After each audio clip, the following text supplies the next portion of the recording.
ongoing thing.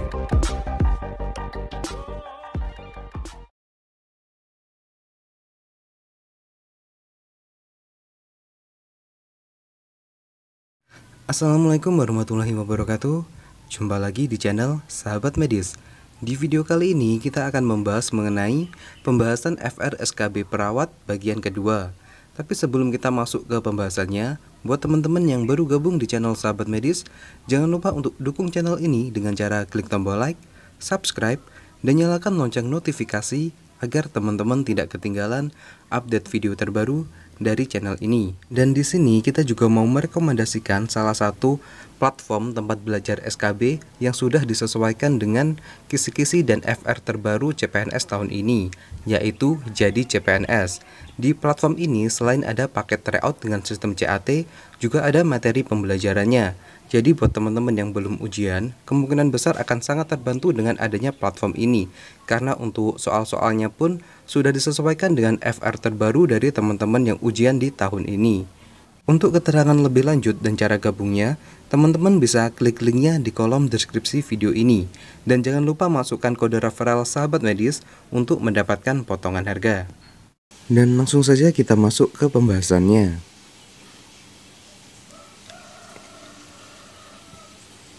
Pada video kali ini kita akan membahas mengenai FRSKB perawat, yaitu tentang yang pertama, tahapan berduka, 2. Etika keperawatan, 3. Perhitungan tetesan infus, 4. Alat bantu oksigenasi, dan yang kelima, rum ibu jari. Kita masuk ke soal yang pertama.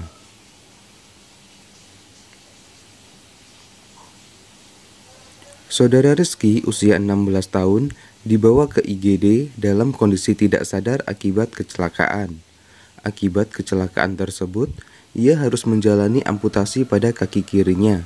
Setelah sadar, ia belum bisa menerima kondisinya. Ia berkata, "Dokter, kaki saya tidak apa-apa kan? Masih bisa sembuh seperti semula kan dokter?" Pertanyaannya, ada pada fase berduka manakah pasien tersebut? A. Denial, B. Anger, C. Bargaining, D. Depresi, atau E. Acceptance.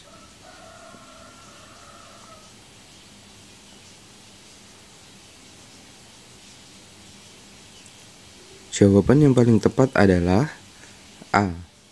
Denial.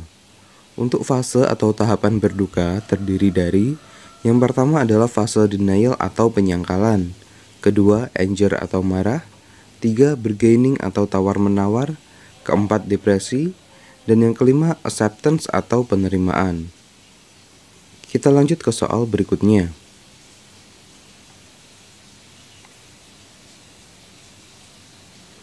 Seorang perawat mendatangi pasien X yang sedang dirawat di bagian perawatan bedah. Sebelumnya, perawat sudah mendatangi pasien tersebut dan menjelaskan tindakan kateter yang akan dilakukan kepada pasien tersebut. Setelah berjumpa dengan pasien, perawat berkata, "Seperti kesepakatan kita tadi, Pak, saya akan melakukan pemasangan kateter sebagai bagian dari persiapan operasi Bapak besok." Pertanyaannya, apakah prinsip etik yang dilakukan perawat tersebut?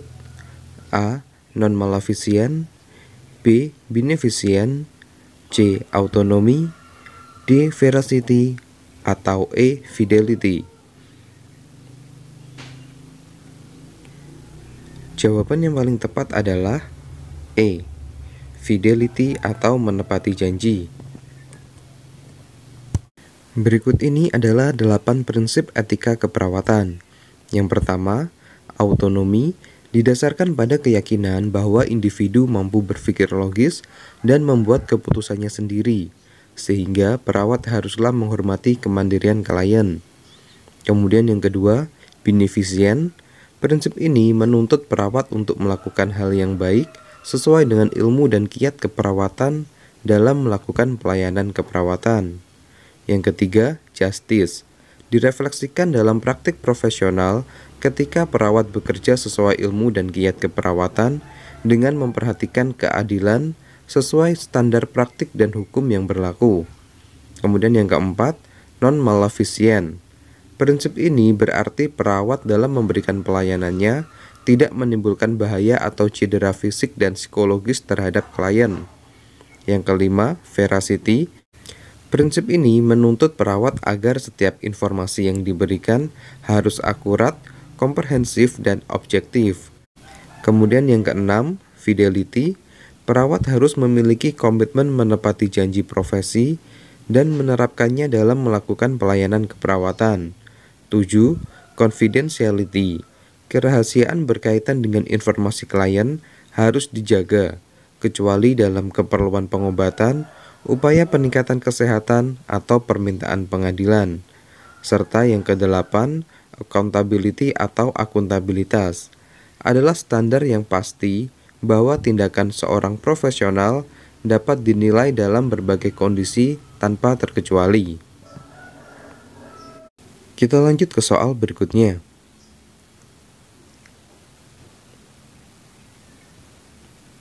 Nyonya C, usia 30 tahun, dibawa ke rumah sakit karena BAB cair sejak 3 hari yang lalu. Setelah dilakukan pengkajian, didapatkan data tekanan darah 110/70, nadi 60 kali per menit, RR 22 kali per menit, suhu 36,4 derajat Celcius, mukosa kering, dan turgor menurun.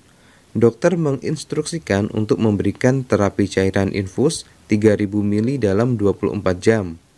Pertanyaannya, berapa tetes per menit pemberian terapi infus tersebut? A. 40 tetes per menit, B. 42 tetes per menit, C. 44 tetes per menit, D. 46 tetes per menit, atau E. 48 tetes per menit.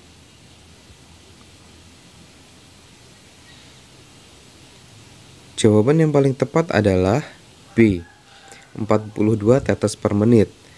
Berikut ini adalah rumus cara perhitungan tetesan infus, yaitu jumlah cairan kita kalikan dengan faktor tetes, kemudian kita bagi dengan waktu pemberian. Jumlah cairan di sini adalah 3000 ml, kita kalikan dengan faktor tetesnya 20, kemudian kita bagi 24 kali 60. 24 kali 60 ini adalah waktu pemberiannya. Jadi 3000 kali 20, 6000, kemudian kita bagi dengan 1440. Hasilnya 41,6, kita bulatkan menjadi 42 tetes per menit. Dan di sini kita juga mau membagikan bagaimana cara menghitung tetesan infus dengan rumus yang lebih sederhana, yaitu dengan cara jumlah cairan kita bagi 500, kemudian kita kali 7, kita kali dengan 24 per waktu pemberian. Jumlah cairan di sini 3000, kita bagi 500, hasilnya 6, kita kali 7, kita kali 24 per 24. Jadi 6 kali 7 kali 1, hasilnya 42 tetes per menit. Nah, di sini untuk rumus kedua ini lebih sederhana ya, teman-teman. Oke, kita lanjut ke soal berikutnya.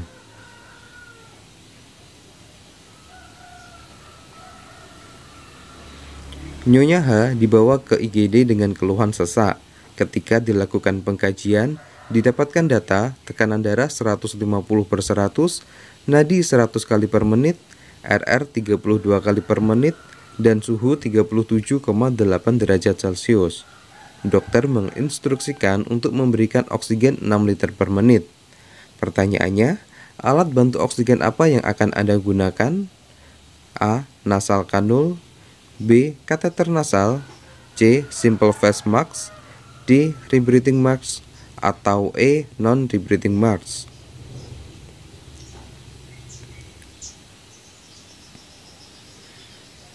Dan jawaban yang paling tepat adalah C. Simple face mask. Dan berikut ini adalah penjelasan dari setiap opsinya.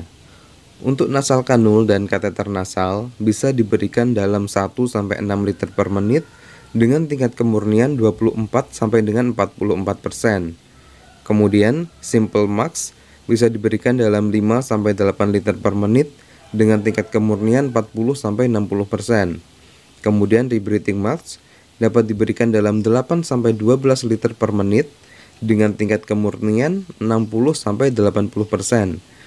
Kemudian yang terakhir, non-rebreathing max bisa diberikan dalam 10 sampai 12 liter per menit dengan tingkat kemurnian 8 sampai 100%. Di sini meskipun nasal kanul dan kateter nasal bisa diberikan sampai dengan 6 liter per menit, tetapi hal ini tidak dianjurkan karena dapat menyebabkan iritasi. Kita lanjut ke soal berikutnya.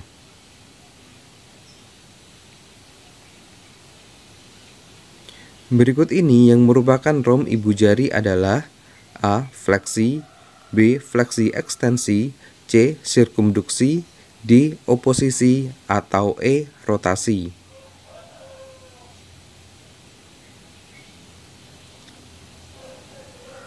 Jawaban yang paling tepat adalah D. Oposisi. Sekarang kita akan bahas mengenai rom pada jari-jari tangan. Pada jari-jari tangan, rom yang dianjurkan adalah fleksi ekstensi, yaitu mengepalkan jari tangan klien dan kemudian meluruskannya kembali. Yang kedua, hiperekstensi, yaitu membengkokkan jari-jari tangan ke belakang sejauh mungkin. Dan yang ketiga, abduksi-adduksi, yaitu mengembangkan jari-jari tangan dan kemudian merapatkannya kembali. Untuk rom pada ibu jari terdiri dari yang pertama abduksi-adduksi, yaitu merapatkan jari-jari tangan, lalu rentangkan ibu jari menjauh dari jari lainnya, lalu dekatkan lagi.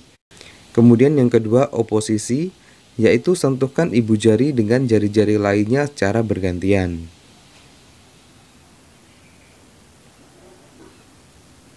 Oke, sementara cukup sekian untuk video kali ini. Semoga video ini bisa bermanfaat dan semua teman-teman di channel Sahabat Medis bisa menjadi top skor dan lulus menjadi ASN tahun ini. Wassalamualaikum warahmatullahi wabarakatuh dan sampai jumpa di video berikutnya.